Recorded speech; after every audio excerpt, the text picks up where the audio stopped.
Ben, first of all, obviously, you know you're injured. Can you just tell us what you know about that and what the decision was to sort of stick with the ship and get yourself out there and finish the series? Yeah, I'm not going to wait till we get back to UK before I hop in the God knows what number MRI it is, but yeah, wait till we get back to UK to find out what's going on. Just a little groin or abductor tweak that I felt when I was running up and then bowled the ball, but yeah, turned up this morning and I did everything last night to try and still get out there on the field with the boys, and because we managed to get ourselves in position with the bat to give ourselves a chance of bowling Australia out on the 5th day, which I thought we did a pretty good effort at, but yeah, just not enough runs to make Australia chase down. You've obviously poured a lot of time, effort, energy into this team and this series in particular. Does this feel like a bit of an end of one chapter now, and it's time for you as a captain to go think again and see what's next for this team? Yeah, I think where we are at the moment is in an interesting place for us as a team. We, what we managed to achieve in the first 2.5 years, was very good. And then we wanted to build on that. We wanted to, grow as a team and be even more consistent than we were in that. And if anything, we've done the opposite of that.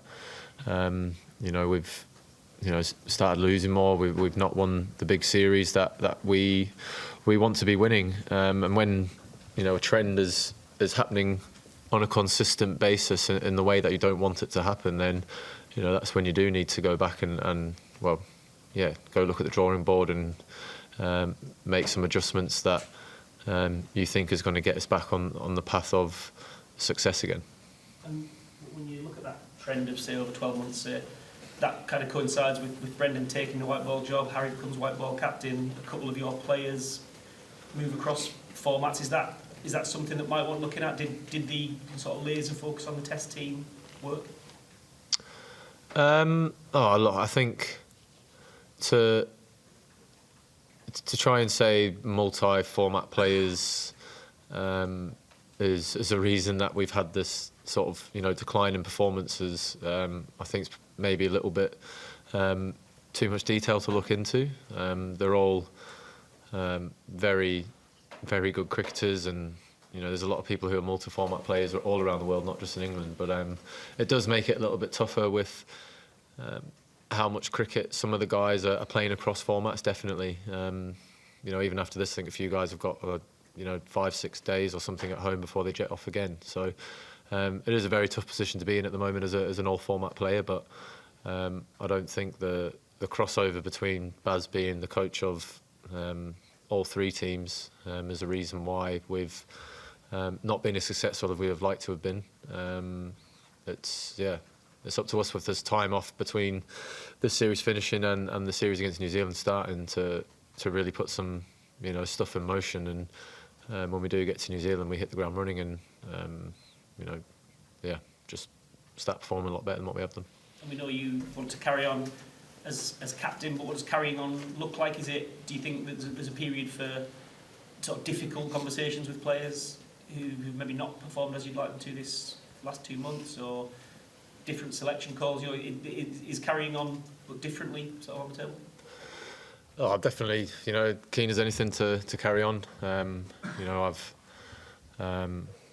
love having a challenge thrown at me, and at the moment the challenge is getting the team back to where we once were in terms of the performances that we were delivering. I think as well that we are now playing against teams who have answers to the style of cricket that we have been playing over quite a long period of time now. I think in the first couple of years it was teams found it difficult to try and come up with anything to combat the way that we played, but now teams are I think coming up with plans that is actually standing up to a certain style of cricket that we want to play. And you've seen in moments throughout the series that when we've been positive and we have taken a few risks, it has paid off in our favour. But there's moments in games throughout the series and even before that where, we've almost gifted the flow of the game back to the opposition by a decision that we think is the right one to take out there. And when you come up against a team like Australia out here who know how to play cricket out here, like the same way they do the backhand, and you're also adding to your own downfall, then you're going to end up losing the series 4-1 like we have done. Okay, we'll go Chris back right, Vish, Bharat, and then Stefan. Go ahead, Chris. Ben, how determined are you to ensure this team are in the place they need to be to compete and just win the next Ashes in 18 months? It's a quick turnaround, really. Yeah, very. And we've got, as I say, 6 months is a long period of time for a lot of work to be done and a lot of conversations that I guess you need to have with elite sportsmen when things haven't gone too well, and that filters throughout the whole group. It's not just the players, like even myself. I've not been up to the levels that I expected of myself as a as an all-round player and as a captain as well. But I can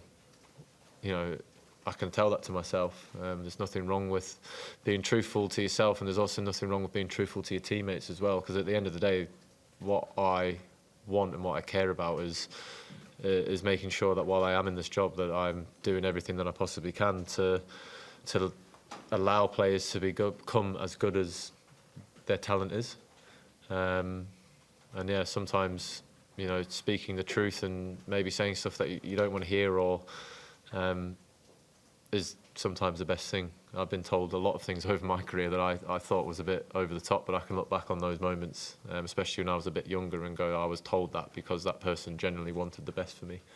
And there's a lot of moments like that which I can look back on, and I'm very thankful that people had the balls to tell me. Vish, go ahead. Ben, when you talked about the trend for the first 2 years, I feel like that particular team that you took initially had a lot of experienced players. I've been slightly disappointed that since you made the changes to personnel at the start of the 2024 summer, that it feels like players haven't stepped up to fill those gaps. Look, I think the way that we've gone out here as a whole cricket team is that we've just not been able to be anywhere or deliver the quality of cricket that's required to win Test matches, in particular out here in Australia. That's with bat, that's with ball and in the field. It's just been so far below the level that this team can operate at, and it's been quite consistent, throughout every Test match where we've had periods where we've wrestled some momentum back, but then we've just let it all go again. We've had moments where we've dropped a lot of catches out here in this tour, which have been very, very costly to the overall situation of the game at the end in particular. So, in terms of stepping up, I can never fault anyone's commitment or effort or energy that they've given into this, because we haven't performed well. We know that. We hold our hands up to that. But no one should ever be able to or shouldn't question the care and commitment to trying to go out there and give it your absolute best. And it's just been down to the lack of execution when it's been required. You've been quite encouraging to this group over the last year and a half. Have there been points in this series where you have been stern with them and just demanded a bit more rather than been kind of previously encouraging yourself? No, I don't think so. Do you know what? It's a very tough and interesting thing to get right. You always, I'm constantly thinking about, things to say to individuals, constantly think about things to say to a group. And the hardest thing to sort of, get right is the message that you're delivering right now, is that going to do more good, or is it going to do, not what you want it to, if that makes sense? And when you're in the middle of a series, and particularly when you go 2-0 down and you know that you need to win the next 3 games to win a series, you're always a bit mindful and a bit cautious of saying completely what's on your mind, because you don't want things to just implode in the dressing room. So look, there will be there will be a few things that the senior guys do come together and I think say and be quite honest and truthful with each other about going forward. But if I'm being completely honest, doing something like that in the middle of a series, I personally think would have done more harm than good, if you guys understand what I mean by that. Okay, we've got Barrett on our left-hand side and Stefan in the middle. Ben, there's been a lot of talk about your English team, about batters being having the freedom to go the way they want to express themselves. So when you look at young Jacob Bethel, the way he played, I mean, is that the blueprint you're kind of looking for? I mean, there's no team ethos in that way, and just go find your own feet and do it your way, the way he did. Yeah, I mean, he's obviously been around the team for a lot now, and he's been spoken about a lot for a long period of time. And I think what he showed over his whole innings was exactly what we saw in terms of potential. To go out and play in the way that he did and put the amount of runs he did on the board in a third innings in the 5th Test match of a huge series was simply outstanding. In the manner that he did it in, I thought was top class. The way he structured his innings, the options that he took, with how Australia were bowling at him, the different plans that they threw at him, and how he was able to get himself through those moments, I thought was absolutely exceptional. And look, it's even myself and some of the other guys in there, I think generally can look at that and look at how he applied himself in different moments throughout his innings. It's something that we can all take a lot of, just learn from how he constructed himself there, because we've all been thrown different challenges from Australia at different points of our innings, and Jacobs, and Joe as well, were able to combat all of those and obviously reap the rewards with it. So yeah, he's just been phenomenal, and I hope that knock of his there doesn't get sort of forgotten in the midst of all this, 4-1 loss in a big series, because that was just outstanding to watch. Okay, we've got Stefan in the middle, Simon, Dan, and then we'll finish with Lawrence.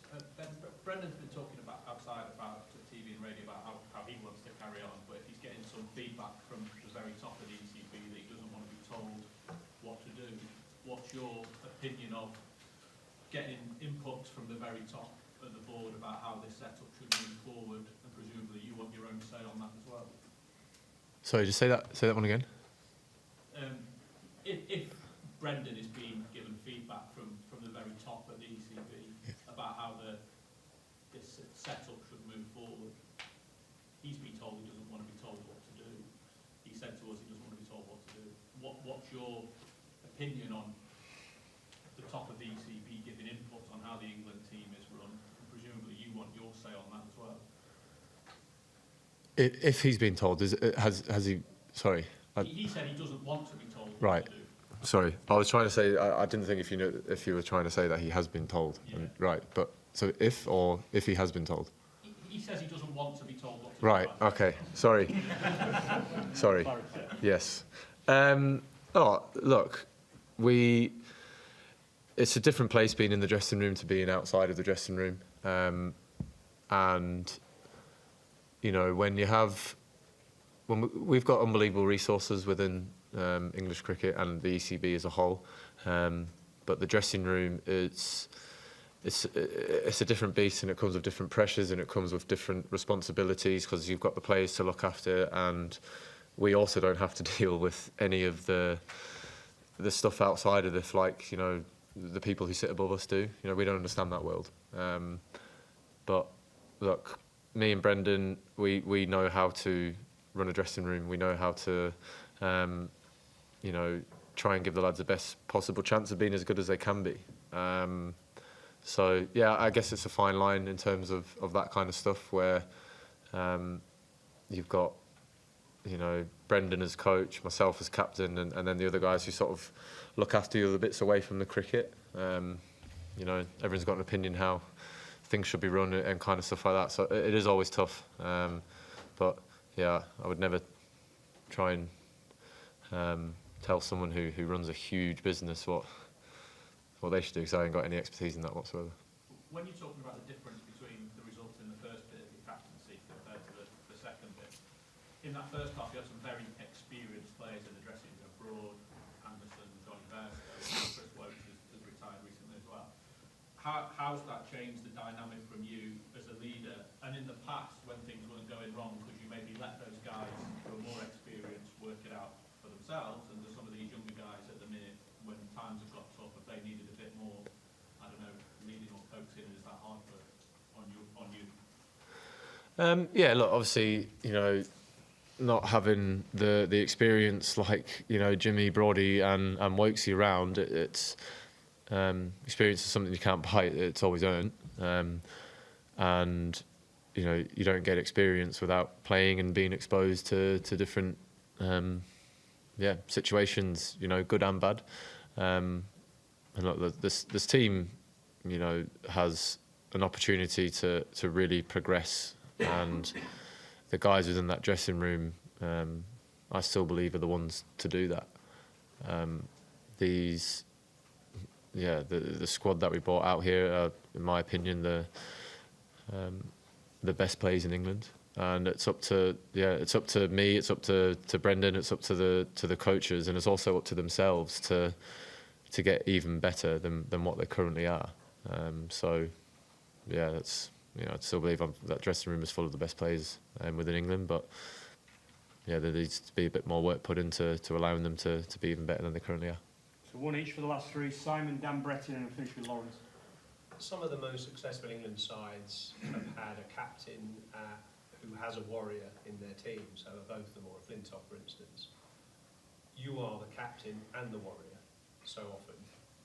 Do you sometimes wish you had someone like a Flintoff or both, and not necessarily that ability, but that sort of driving force to drive situations that takes the pressure off you? I think I do, to be honest. Brian Castle does nothing but every single time he's played 5 test matches. He's run in every single time and given his absolute all, and he has not shied away from any situation when he's been given opportunity with the ball. Josh Tongue again, he bowled I don't know how many overs yesterday. He obviously had to pick up the slack when I got injured, and then he came in again today and bowled another 10, 11 overs. So in terms of this like warrior tag that people get given, I think everyone does that when you pull the England shirt on. It's God, I don't think anyone can question what some of the guys have done, especially with the ball. Like, I don't know, I've not seen anyone not giving their absolute everything every single time that they've been given opportunity with the ball. It's just not, gone the way we would have liked to as a team. And but in terms of effort and energy that was put into giving your absolute everything for your teammates, like, no, that will never be the case, because if you sort of feel like someone's not doing that, then it does stand out like a sore thumb. Dan Bretton, please. And could you just talk us through what happened with that, Jack Leatherall, Snicko, I guess, appeal and referral, and more broadly, having played this series, would you like the technology that's used for DRS to be consistent around the world? Yeah, I mean, God, consistent's the word I think there. It's just, I don't know, really. It's probably the rule with it was, if Murmur leaving a frame after the bat, then there's ruling towards how a third umpire and how umpires, well, in particular third umpire when it's reviewed, is to go off. And especially after the carry-on in Adelaide, where I went up and had a good chat with Jeff Crow after what had happened in there, and I thought that a decision was actually correct based on how an umpire has to make a decision when it's referred, if that makes sense. The murmur was nowhere near where the guidelines are given for overturning a decision, even though we all knew it was wrong, but the umpire could not have given Alex Carey's out because of the process that's in place for that. But this one here, I just thought was out. there was a noise, a frame after the ball obviously passes the bat, which looked like it, so it should have been given out. So that's where his like consistency, like where's the consistency gone? I just don't get it. And why do we not use the same technology all around the world? This kind of stuff shouldn't be spoken about, because that's not the reason why we've lost 4-1. But the fact that it keeps on coming up and keeps on being spoken about for a long period of time now, something should be done about it. Just use the same technology everywhere, just so we don't have to sit up here and have these conversations, to be honest. And last one, Lawrence, please. Ben, just on Brendan, do you expect him still to be in charge come the first test this summer? And would you say your relationship with him is as tight as it's always been? I do expect him to be, but that's, again, it's not my decision. I'm sure if something ever comes to it, I'll be asked my opinion, and he'll be getting my full support and backing. I absolutely love working with Baz. He's a great man, and he's a very, very, very good coach. There's more that goes on behind the scenes than he'll ever give away and than he'll ever let out. He's got my full support. He's a very, very good coach. Brilliant, thank you. Cheers.